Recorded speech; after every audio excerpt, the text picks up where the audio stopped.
Hey everyone, welcome back to the channel. Today I'm cooking for my wife during this special month of Ramadan. As an African man, especially a Comorian, cooking for your wife is not a habit you grow up doing.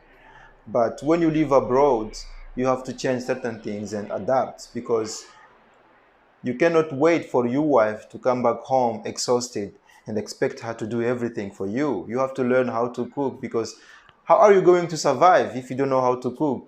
You cannot eat outside every day, man. It's a luxury you cannot afford. So come with me to discover what I'm cooking for my wife. I have a sweet potato and a banana. Oh, cassava. It's not banana, it's cassava. So I'm going to fry them. Let's go. I'm gonna start by removing the skin. You like this? Cassava, by the way, is one of the main food in Comoros. I know many African countries, they really love cassava, and every country has its own way of cooking this. The cassava, you can eat it like this. It's very delicious, but I cannot try because I am fasting. I'm not allowed to eat. Look, see?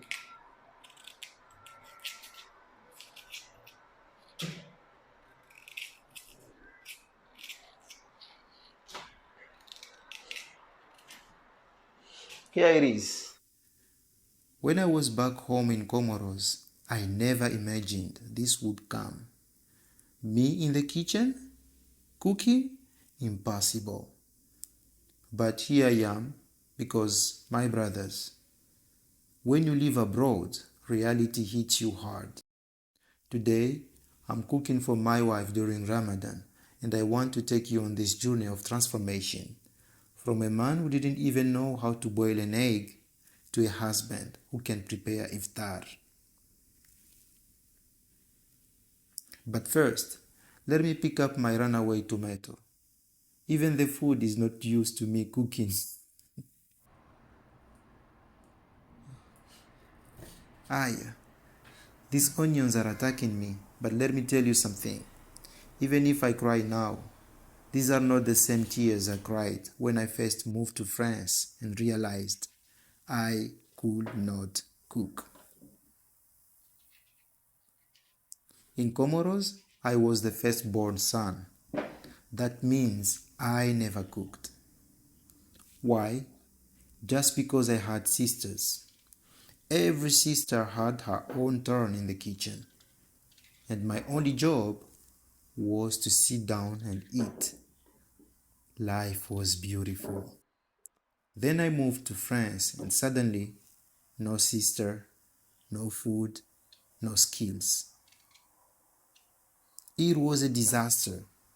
At first, I thought, I'll just eat outside, but then I saw the restaurant prices and said, no, no, no, no, no. I refuse to go broke because of food. That's when I realized I have to learn. See, cooking is still a struggle. But you know what's worse? The first time I tried to cook rice, I ended up with something that looked like concrete. My wife almost called the fire department.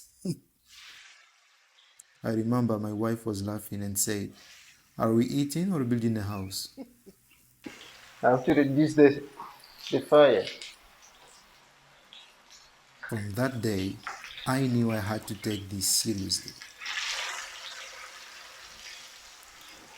Jokes aside, my brothers, when you live abroad, you have to change certain behaviors.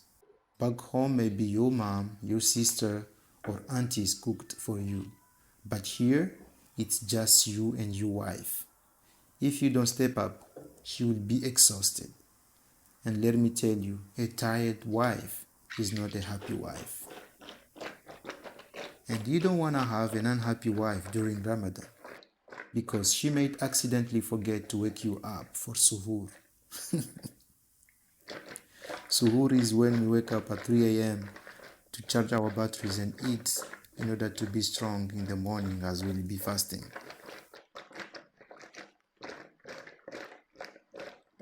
My brothers, if I, a man who never cooked, can learn, so can you. It's not just about cooking. It's about responsibility, respect, and making your marriage stronger.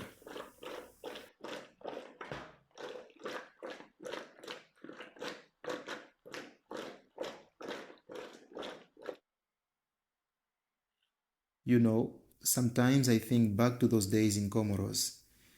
If I had known that one day I'd be a husband, a father, and a man working night shifts while my wife works mornings, I would have learned sooner. But today I'm proud. Proud to cook, proud to take care of my family, proud to be a changed man.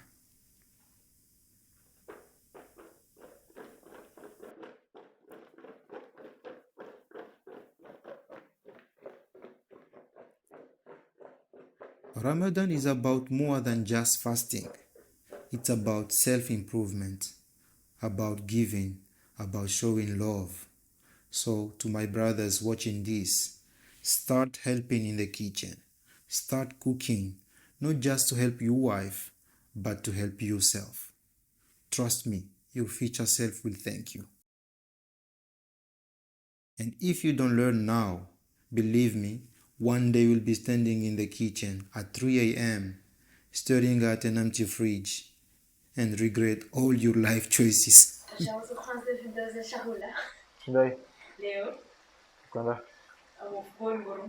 I cook chicken in the kitchen. It was a tricky phrase when I was learning English. I cook kitchen in the chicken. I cook chicken in the kitchen. So today I'm facing the reality of cooking chicken in the kitchen. Here is the chicken in the kitchen. Yeah.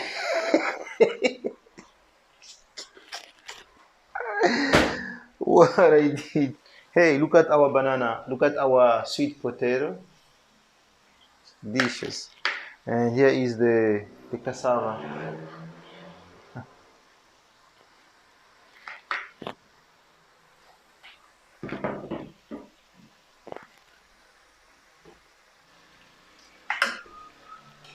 So if you're fasting, you cannot test the things. So you have to be a real professional to know if the salt is okay or not. You have to imagine, because it's not good to test when you're fasting.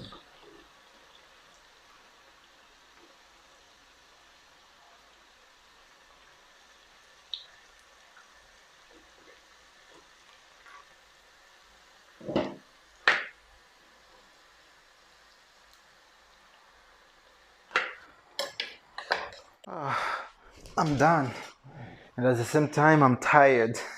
Battery low. Let's wait until Maghrib and see. You're gonna see what I have cooked, the result of what I have cooked. I hope it's delicious. I hope my wife will love. We'll enjoy together. Let's wait and see. For the time being, I'm resting.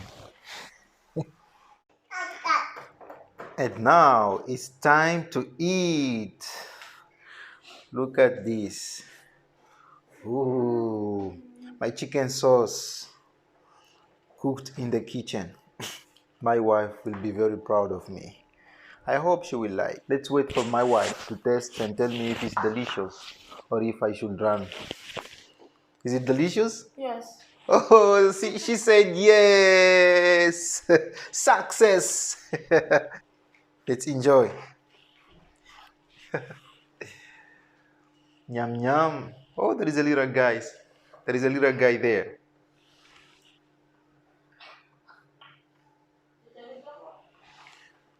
Hi, brother. If I could do it, you can make it too. Delicious. Yum, yum, yum, yum, yum, yum. It's delicious. They didn't tell me that cooking also means washing dishes. I've been tricked. Goodbye.